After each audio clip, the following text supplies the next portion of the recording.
अस्सलाम वालेकुम, my name is Mohammad Abrar Chughtai. आज का जो डीएलडी का हमारा लेक्चर है उसमें हम डिस्कस करेंगे standard forms,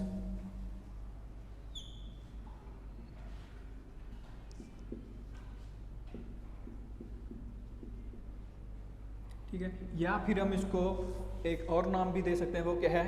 canonical form.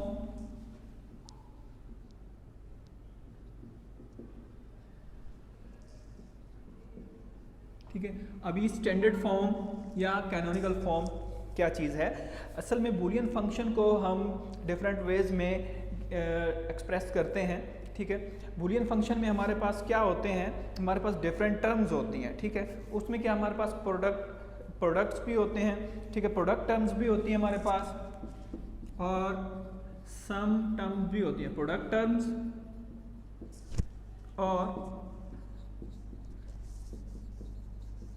Some terms भी होती हैं। प्रोडक्ट टर्म्स कौन सी होती हैं? इस तरह से। और हमारे पास सम टर्म्स कौन सी होती हैं? ठीक है, इस तरह से हमारे पास डिफरेंट टर्म्स होती हैं। अब स्टैंडर्ड फॉर्म क्या है कि हमारे पास एक एक्सप्रेशन, ठीक है, इसकी अगर हम डेफिनेशन देखें तो क्या है कि Boolean expression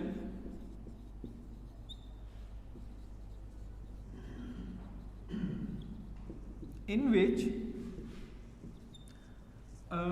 all terms where each term contains all boolean variables। ठीक है, boolean expression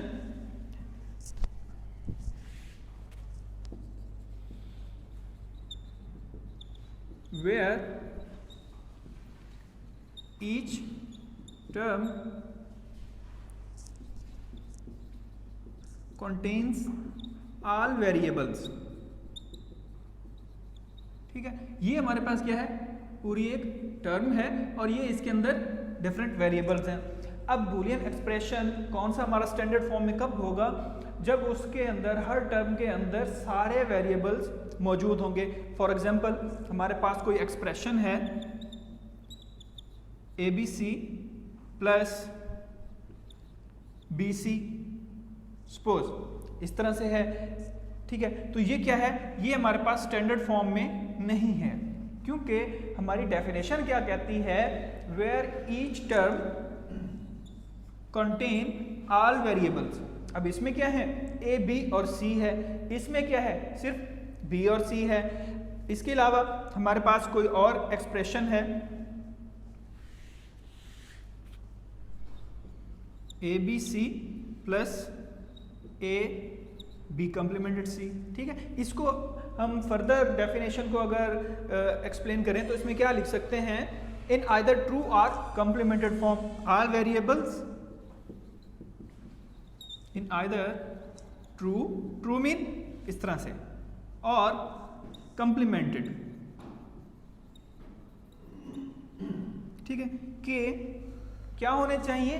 हर टर्म के अंदर सारे वेरिएबल्स मौजूद होने चाहिए, चाहे वो हमारे पास ट्रू फॉर्म में हो या फिर उनका कम्प्लीमेंट लिया गया हो। तो ये जो हमारे पास फॉर्म है ये कौन सी है? ये स्टैंडर्ड फॉर्म है। अब हम देखते हैं हमारे पास सम ऑफ प्रोडक्ट क्या है और प्रोडक्ट ऑफ सम क्या है। सबसे पहले हम देखते हैं सम ऑफ प्रोडक्ट।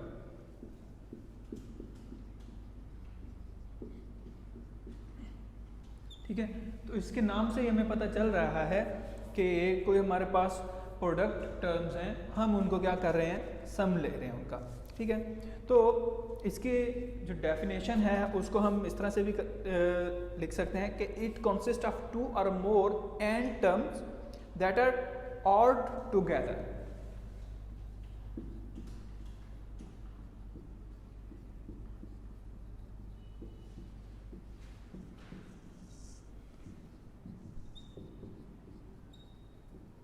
ठीक है, कि two or more AND terms that are ORed together. क्या मतलब? कि हमारे पास कोई भी दो या दो से ज्यादा एंड टर्म्स हैं जिनको हमने और ऑपरेशन के थ्रू क्या किया हुआ है? इकट्ठा किया हुआ है। For example AB plus A B complement. ठीक है, क्या है कि हमारे पास एंड ऑपरेशन परफॉर्म हो रहे हैं यहाँ पर, और इनको हमने और के थ्रू क्या किया हुआ है, आपस में इकट्ठा किया हुआ है। उसके बाद जो है हमारे पास क्या है, प्रोडक्ट ऑफ सम, वो इसके उल्ट है।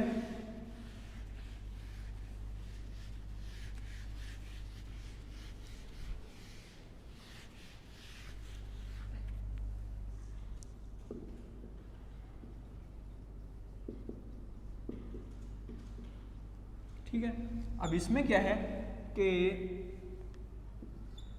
It consist of two or मोर, कौन सी हमारे पास क्या है, प्रोडक्ट। ठीक है, तो अब यहाँ पर क्या लगेगा, प्रोडक्ट ऑफ सम्स। तो सम टर्म्स यहाँ पर हमारे पास हैं, तो कौन सी टर्म्स यहाँ पर होंगी, और टर्म्स।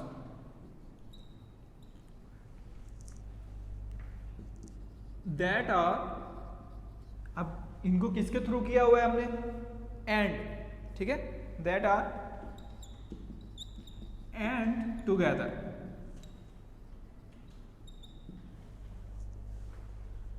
ठीक है, और ये क्या हो सकती हैं हमारे पास, ये कॉम्प्लीमेंटेड भी और नॉन कॉम्प्लीमेंटेड भी हो सकती हैं। तो इसकी एग्जांपल किस तरह से आ जाएगी हमारे पास कि ये a प्लस बी कोई हमारे पास और टर्म है, तो इसको किसके थ्रू जोड़ा हुआ है हमने, एंड टर्म के थ्रू।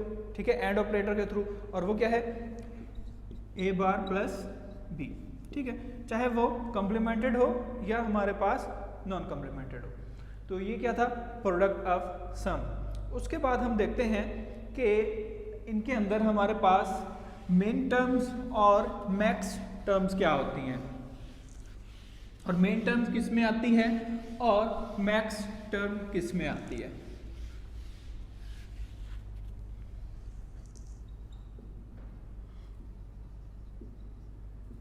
ठीक है, कि मेन टर्म हमारे पास क्या है, कि मेन टर्म क्या है कि जो सम ऑफ प्रोडक्ट है उसके अंदर ही आएगा। मेन टर्म किस में आएगा, सम ऑफ प्रोडक्ट को हम SOP भी लिख सकते हैं। ठीक है, each individual term in SOP form which contains every variable either in true or a complemented form is called as main term। इसकी डेफिनेशन किस तरह से, each individual term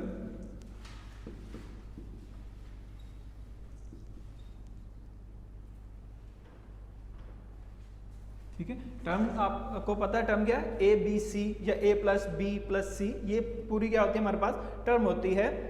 in SOP form which contains every variable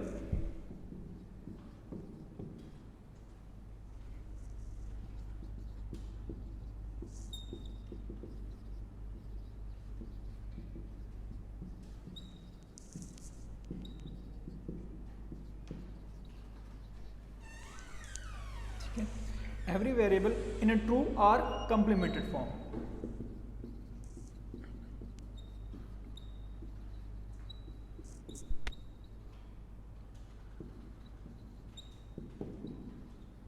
ठीक है, called main term.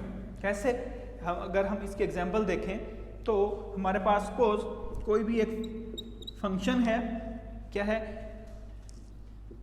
ABC, हमारे पास है क्या, सम of products, SOP के अंदर मिन टर्म होगा। ठीक है, ABC प्लस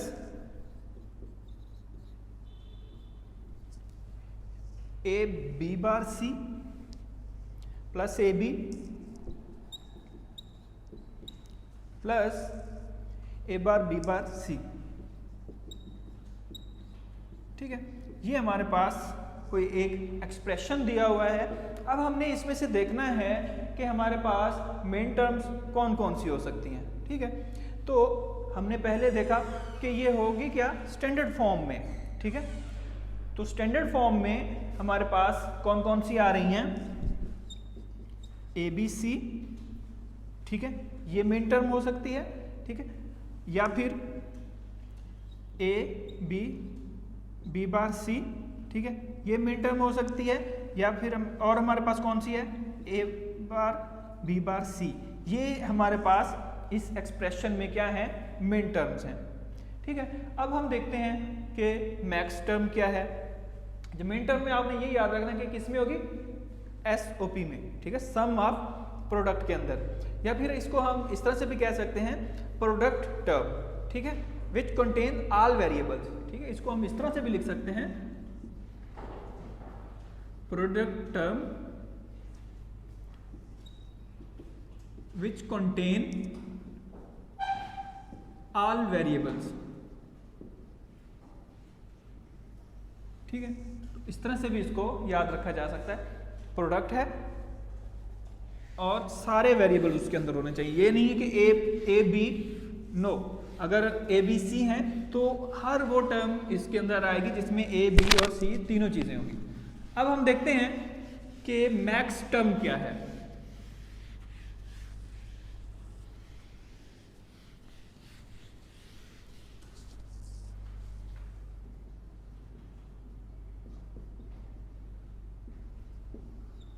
ठीक है, तो ये हमारे पास क्या है, sum term which contains all variables.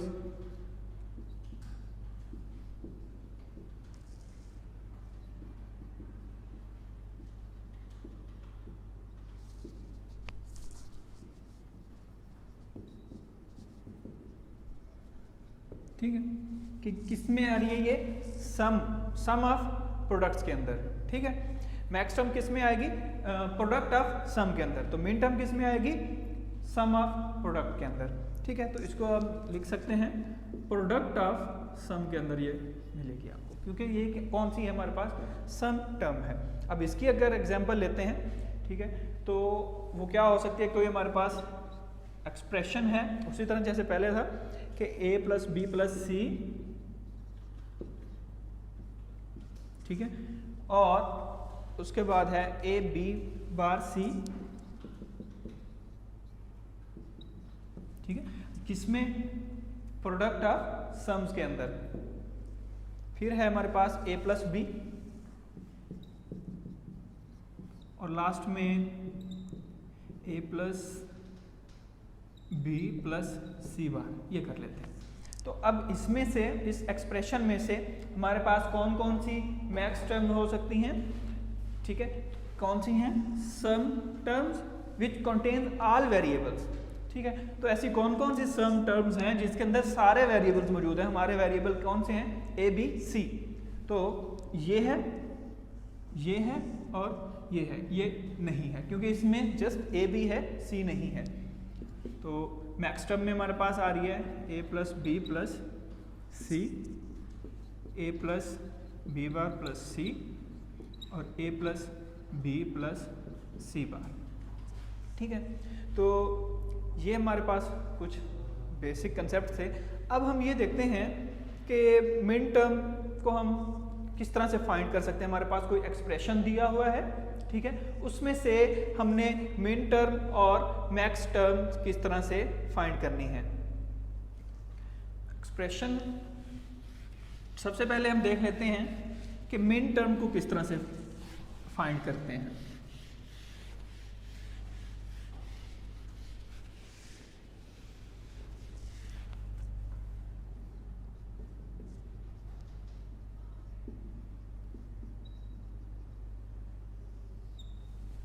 हमारे पास एक्सप्रेशन है ए बार बी बार सी प्लस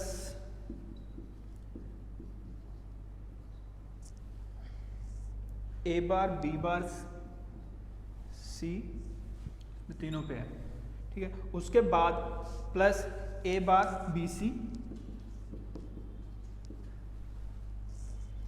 और एंड में है ए बी सी बार, ठीक है। अब जो है इसमें हमें क्या चीज़ याद रखनी है, एक तो ये कि जहां ए होगा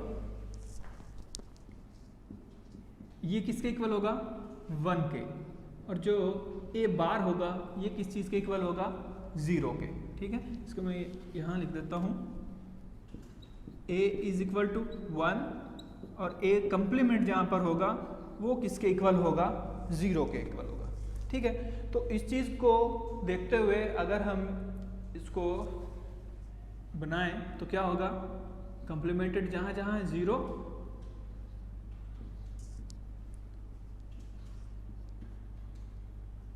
दरमियान में प्लस साइन लगा देते हैं, और जहां सिंपल है वहां पर 1 0। ठीक है, तो चलो प्लस साइन नहीं लगाते, हम जस्ट इनकी वैल्यूज फाइंड कर रहे हैं। अब अगर देखा जाए 0 0 0, ये क्या होता है हमारे पास 0 बाइनरी वैल्यूज में, 0 0 1 क्या होता है 1, और 0 1 1 हमारे पास क्या होता है 3, और 1 1 0 क्या है 6। ठीक है, अगर हम इसकी इंडेक्सिंग करें तो हम इसको किस तरह से लिख सकते हैं, ठीक है, M0 M1 M3 M6।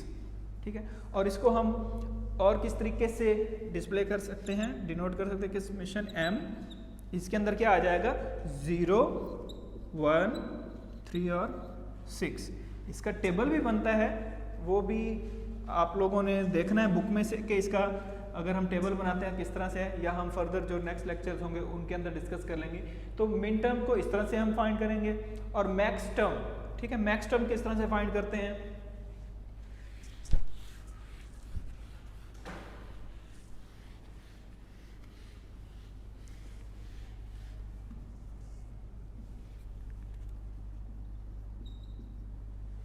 Suppose हमारे पास कोई एक्सप्रेशन है,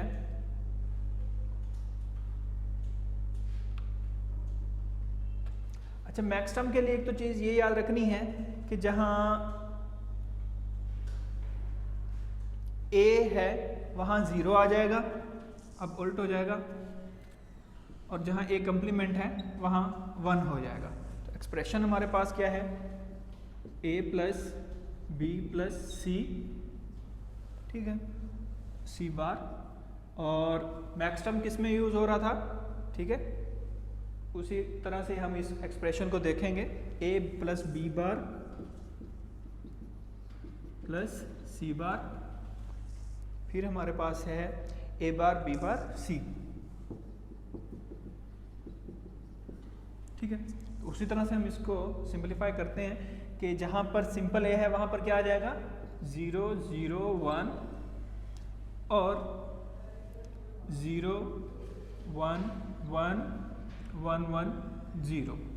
ठीक है, तो 0 0 1 हमारे पास क्या होता है 1, 0 1 1 3 और 1 1 0 6। ठीक है, तो इसको हम किस तरह से करेंगे, अच्छा जो मिन टर्म था उसको स्मॉल m से हम डिनोट करते हैं इंडेक्स को, और इसके मैक्स टर्म को हम कैपिटल M से। तो ये क्या है हमारे पास M1 M3 और M6। हम इसको किस तरह से लिख सकते हैं, समेशन M इंटू 1 3 और 6। ठीक है, तो ये कुछ हमारे पास आज का जो लेक्चर था उसमें ये टॉपिक थे कि मिन टर्म क्या होता है, मैक्स टर्म क्या होता है, ठीक है, और स्टैंडर्ड फॉर्म्स क्या होती हैं, हम मिन टर्म और मैक्स टर्म को किस तरह से पहचानते हैं, प्रोडक्ट ऑफ सम क्या होता है या सम ऑफ प्रोडक्ट क्या होता है। ठीक है, तो आज के लेक्चर के लिए इतना ही, अल्लाह हाफिज़।